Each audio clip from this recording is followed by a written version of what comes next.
Om Swastiastu, Raja Ngumi.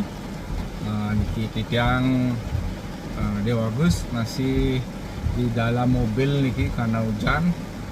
Terus jarak mobil ke rumah lumayan jauh daripada kehujanan. Yang bikin video lagi. Kembali titiang lanjutkan mengenai warige untuk pawukon. Sebelumnya di video yang sebelumnya kita membahas mengenai waran. Yang tambahkan lagi dikit, dalam waran itu ada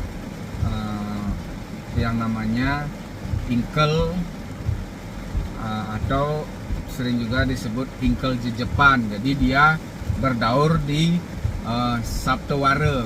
Jadi ada ingkel wong satu mine karo patre, nah nike dia berdaur satu hari. Jadi 7 hari dalam satu hari nike, masing-masing hari nike ada pantangannya. Misalnya wong dia pantangan yang berhubungan dengan manusia, mine pantangan yang berhubungan dengan ikan, patre pantangan yang berhubungan dengan aksara, satu pantangan yang berhubungan dengan binatang. Nih dan selanjutnya. Nah nike ingkel jejepan. Nah makin kita lanjutkan dengan pawukon. Dalam pawukon yang lamanya nike dalam sebulan nike kan ada 4 atau 5 pawukon. Nah nike ada juga ingkel yang berdaur selama 1 wuku. Nah juga sama wong mine 1. Nah nike dalam 1 minggu nike ada pantangan, misalnya wong yang berhubungan dengan manusia, 1 yang berhubungan dengan pantangan yang berhubungan dengan binatang.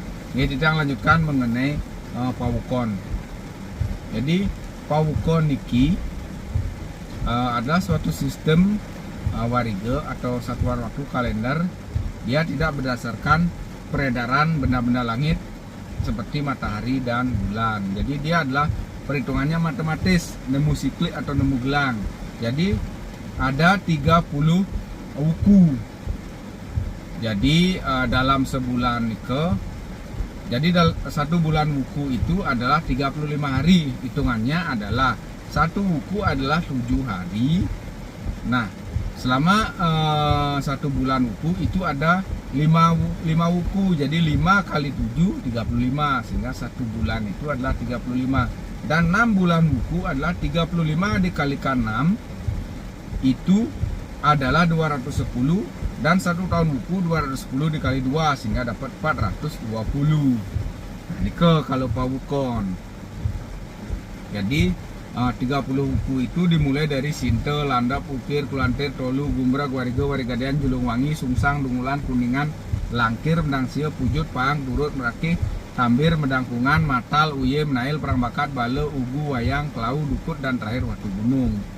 Nah nike 30 wuku. 30 wuku ini juga menempati arah mata angin yang dimulai dari barat, arah barat, yaitu Sinte, terus barat laut, Landep, terus napi dan ke utara, Landep, Ukir. Nah niko terus dia muter juga berdasarkan arah mata angin, sehingga uripnya pun mengikuti arah mata angin.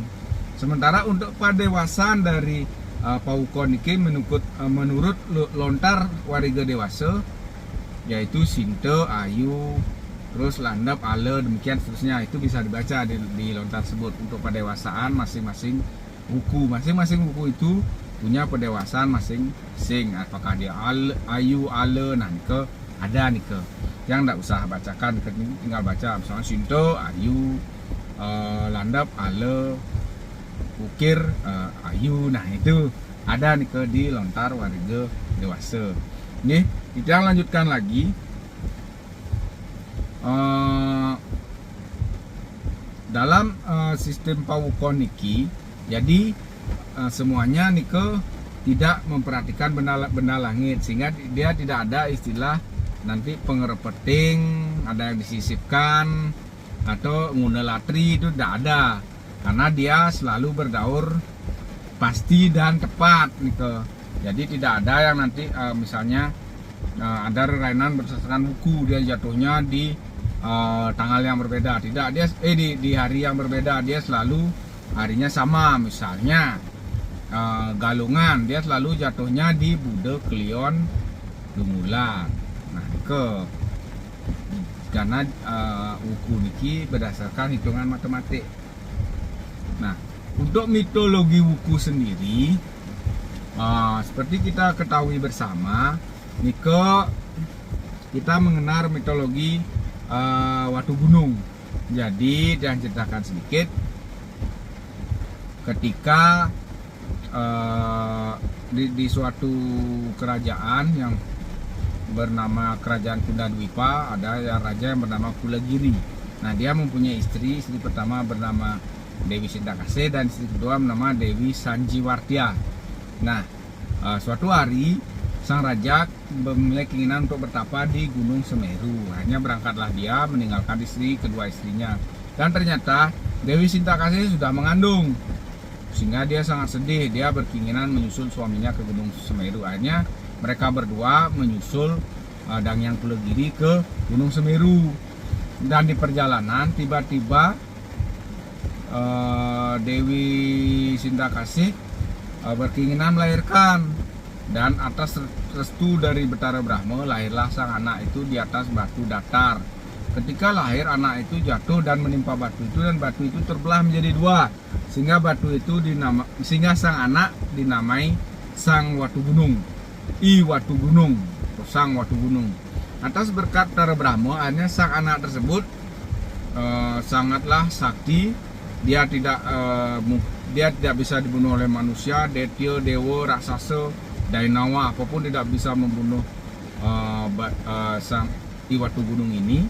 Dan dia tidak bisa terbunuh di waktu senja, siang, malam, dan tempatnya pun dia tidak bisa dibunuh di darat, di laut, dan di udara, karena berkat dari Sang Yang Betara Brahma. Cuman dia hanya bisa dibunuh oleh Sang Yang Wisnu atau Betara Wisnu. Akhirnya diajaklah pulang bayi ini ke kerajaan Kundadwipa oleh kedua dewi tersebut. Nah, sampai di kerajaan tersebut ternyata Watu Gunung ini sangatlah rakus. Dia makan sangat banyak tiap hari. Jadi sehari itu dia bisa makan satu gentong nasi, dan sangat rakus. Sehingga suatu saat ketika dia lapar, dia tidak mau menunggu ibunya yang sedang menanak nasi. Dia memakan nasi yang masih di tanah itu, dan marahlah Dewi Sintakase. Digetoklah kepala Watu Gunung ini dengan tangkai yang dipakai untuk menanak nasi, sendok yang dipakai menanak nasi, sehingga terluka. Marahlah Watu Gunung, kemudian kabur meninggalkan kedua ibunya, dan tinggallah dia di pegunungan Himalaya. Ternyata di pegunungan Himalaya, karena dia memang rakus, lapar, dia sering mengganggu penduduk, sehingga kemudian dia diusir oleh penduduk di pegunungan tersebut. Tapi penduduk di pegunungan tersebut tidak mampu menghadapi kesaktian dari Watu Gunung ini. Akhirnya ia minta tolong kepada raja di sana yang bernama Raja Giri Ukir.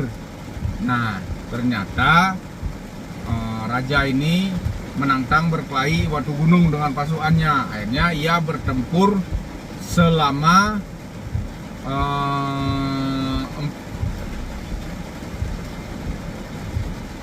4 hari dengan Watu Gunung, sesuai urip dari utara ini, karena perhitungan wuku itu nanti akan dimulai dengan pertama Dewi Sintakase, Dewi Sanjiwartya itu landap, dan nanti Ukir. Nah, Ukir ini berurip 4. Jadi diambil 4 itu diambil dari pertempuran selama 4 hari Watu Gunung mengalahkan dari Prabu Giri Ukir ini, yang menjadi nanti uripnya dari wuku Ukir yang arahnya itu di utara. Nah, jadi akhirnya Prabu Giri Ukir dikalahkan oleh Watu Gunung dan kerajaannya dikuasai oleh Watu Gunung. Akhirnya berturut-turut Watu Gunung ini menyerang raja-raja di sekitar sana dan mengalahkannya sesuai urip masing-masing.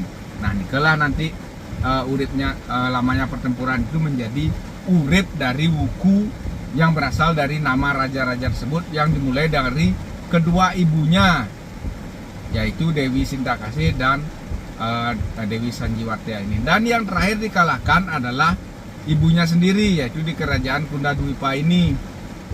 Dan akhirnya karena dia mengalahkan ibunya, tapi dia tidak tahu itu ibunya, mereka dikalahkan, akhirnya diperistri.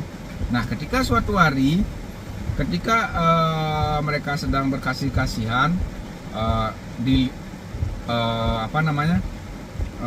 Dewi Sintakasih ini sedang mencari kutu di kepala Iwatu Gunung ini. Persis ceritanya seperti legenda dalam Sang Kuryang.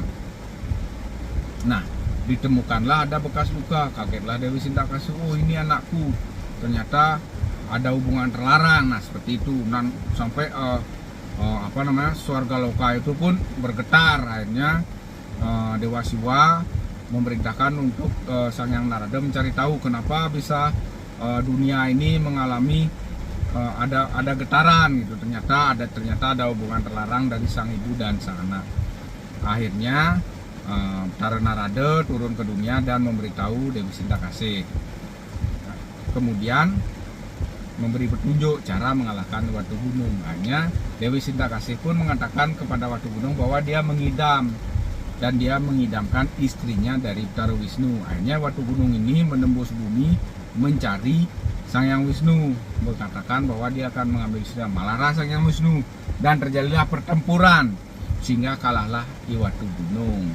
Nah, untuk memperingati peristiwa itu, dari raja yang dikalahkan, yaitu dua ibunya, terus berturut-turut raja yang dikalahkan adalah 27, sehingga wuku itu ada 29, dua ibunya, 27 raja yang dikalahkan, sehingga jumlahnya 29. Nah, ditambahkan untuk memperingati wuku yang terakhir, dinamailah Iwatu Gunung. Nah, demikianlah mitologi dari Pawukon itu. Dan Pawukon itu selalu nemu siklik, dia nemu gelang. Jadi dia tidak putus-putus, itu landak ukir kulantet terus lanjut, habis dari Watu Gunung lanjut lagi Sinten. Nah, seperti itulah Pawukon.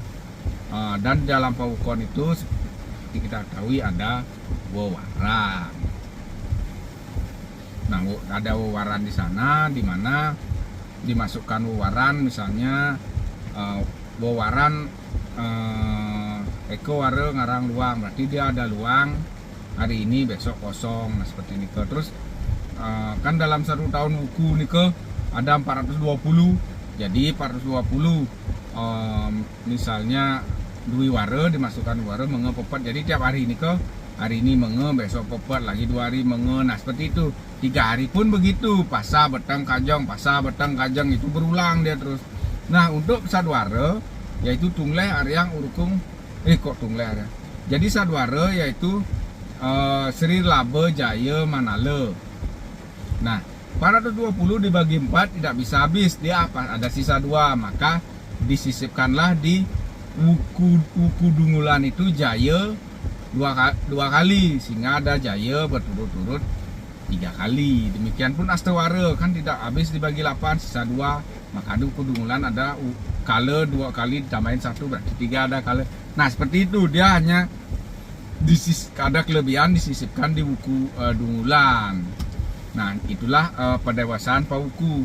Dan seperti yang sebutkan tadi, menurut warga dewasa nike, dia ada pendewasaan masing-masing wuku. Misalnya tadi dia bilang Sinta, Ayu, Landep, Ale, nah itu tinggal dibaca aja.